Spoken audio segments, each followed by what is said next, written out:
everybody, Gina DeLuca here. Today, I have it in my mind that I want to make a painting that resembles Labradorite. It may wind up looking like a peacock. Who knows? But this is going to be a straight pour. I'm not using the satin enamels today. I'm just using good old Rayleigh Taylor Instability. We'll see what happens since I am using all opaques. But regardless, whether it sells or not, it could still look like Labradorite. So I'm not really concerned so much whether it sells. Colors we have for the background and the base coat, Basics in Phthalo Blue. An Artist Loft, I have Metallic Blue, Metallic Cobalt Blue, Metallic Leaf Green, and Old Gold. That is our palette for today. These paints are mixed. 1 part paint to 2 parts Floetrol. And then to that mixture, I add my mixture of 90% water and 10% Floetrol. This is just for thinning. This is not for pouring medium purposes. You want your paints to be the proper consistency. That consistency would be when you drizzle your paint off the stick, it does not form a mound, it just disappears. You don't want it to sink. If you hold it up from high enough, it will sink, but 1.5 to 2 inches is the proper height, and it should not sink, it should not make a mound, it should just disappear immediately.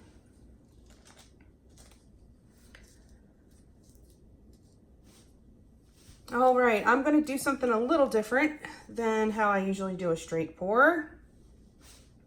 I have an idea in my mind. Don't know if I can make it happen, but we shall see. So this is a 16 by 20 canvas that would require about 12 ounces of paint, 11.5. I want to try to get a little bit of the negative space in there without cells. We'll see if I can make that happen. Okay, I'm starting with the darker metallic blue. I'm just going to do half.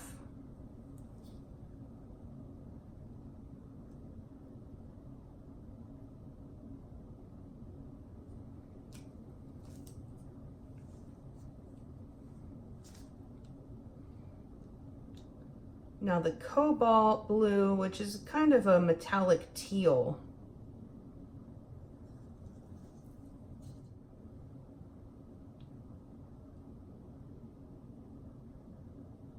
Some of the green.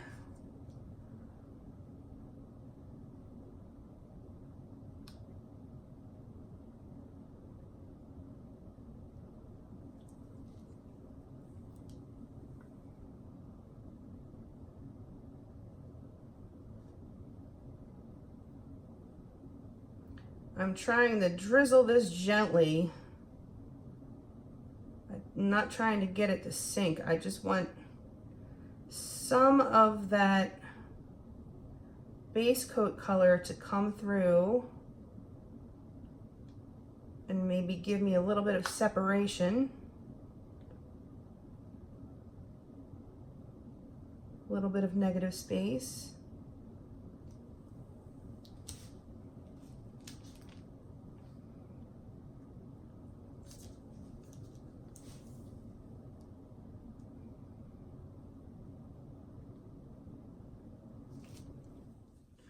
And I'm just repeating the pattern.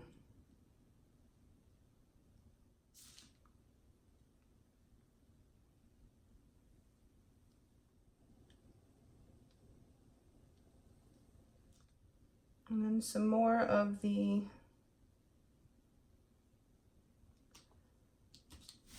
background color.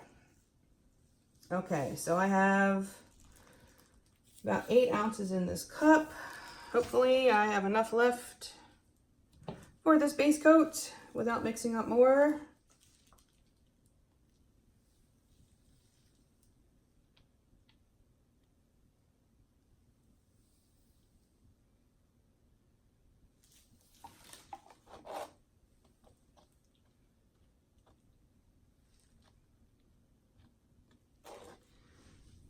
Alrighty, let's make a mess. So I'm going to be doing like a straight pour, but I'm going to come back up the middle and try to get some separation.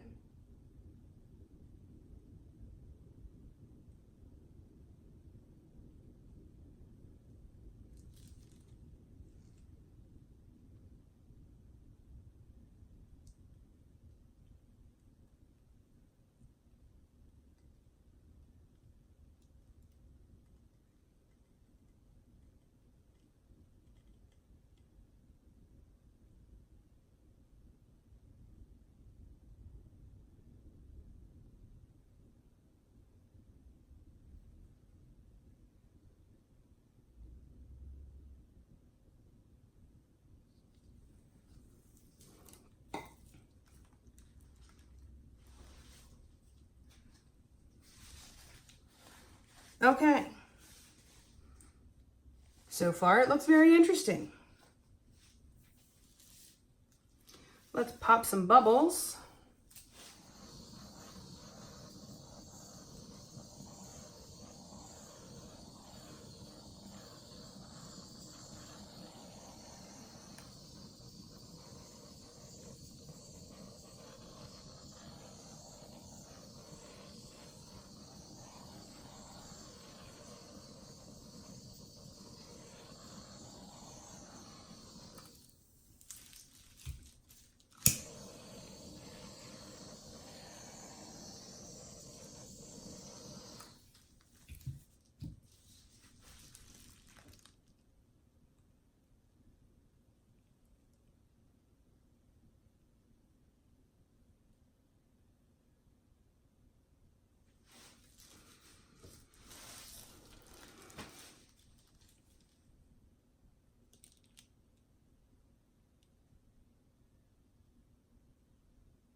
All right, I'm going to start with this corner over here.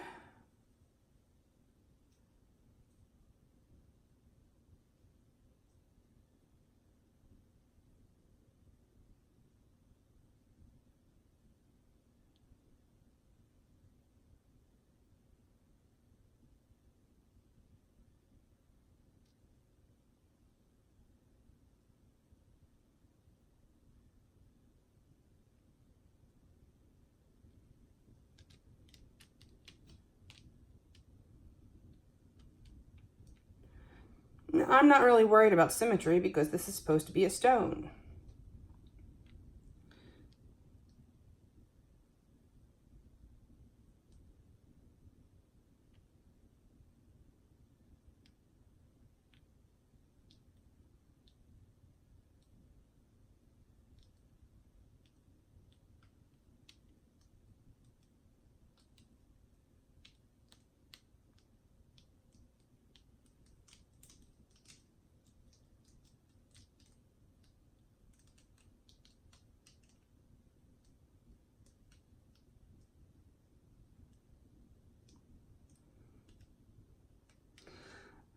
These paintings always give me the mammogram stage when I tilt that way.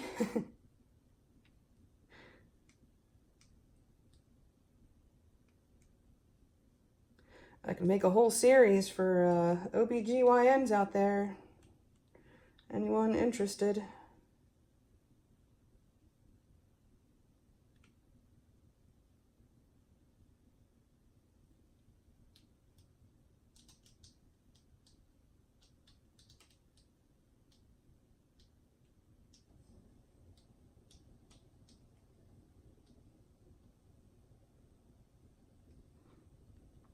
Remember to bring your paint back to center before changing directions.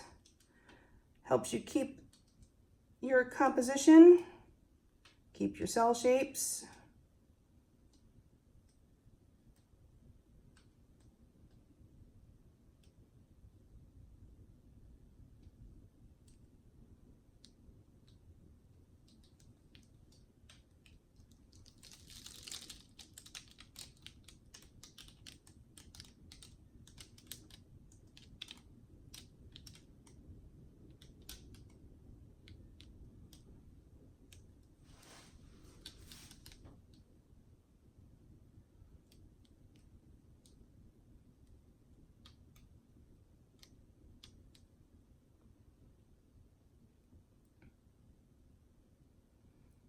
It still feels like a good bit of paint on here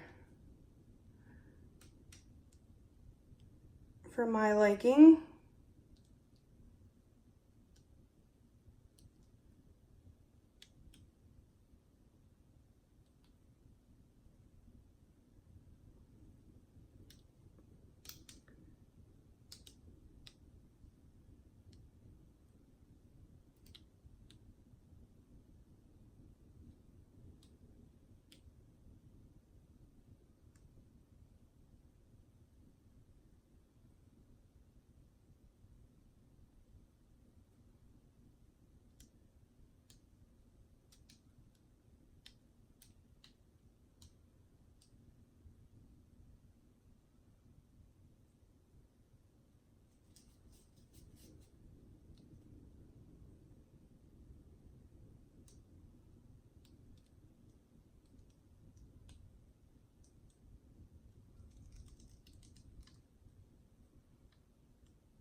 All right, I'm just gonna let this sit and see what happens.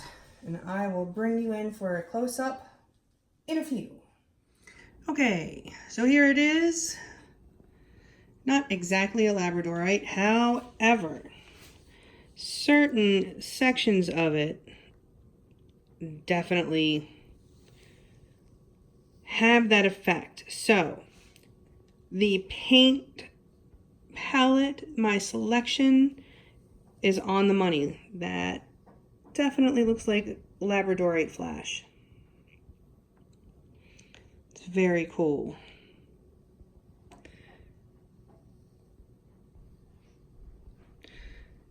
I love metallics, just love them.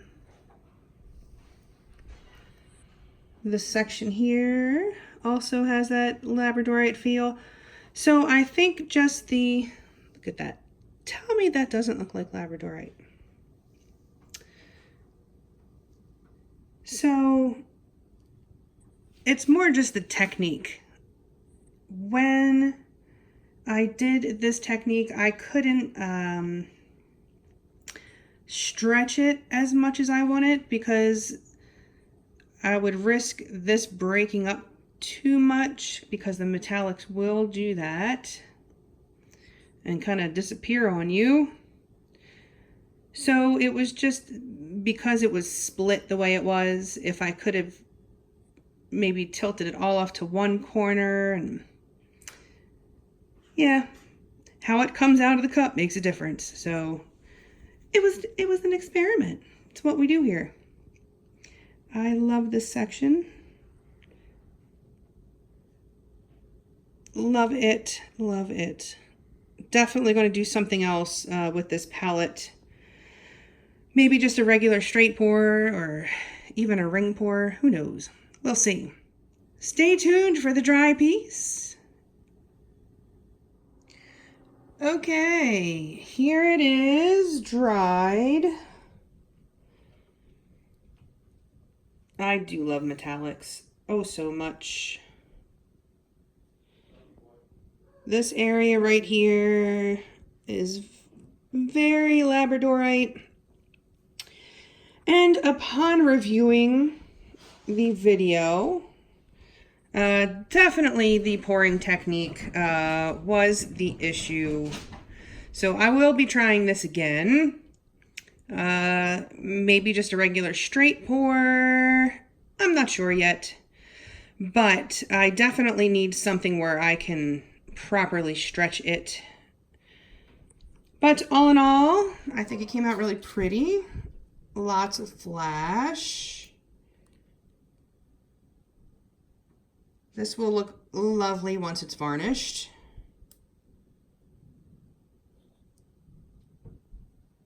So there it is. I hope you learned something. I sure did.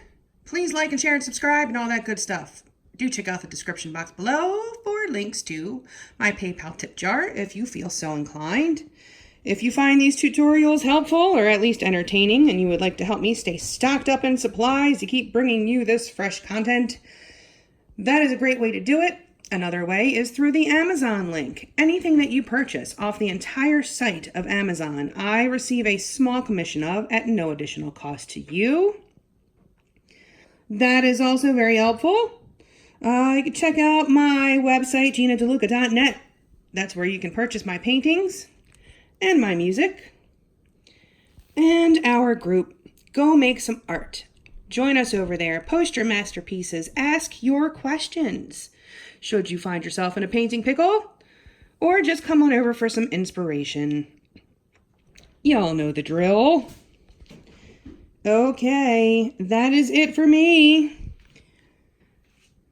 Tomorrow's another day in the studio doing some recording, and hopefully I'll be back on my painting schedule sometime very soon, but the recording schedule for the music has kept me unbelievably busy.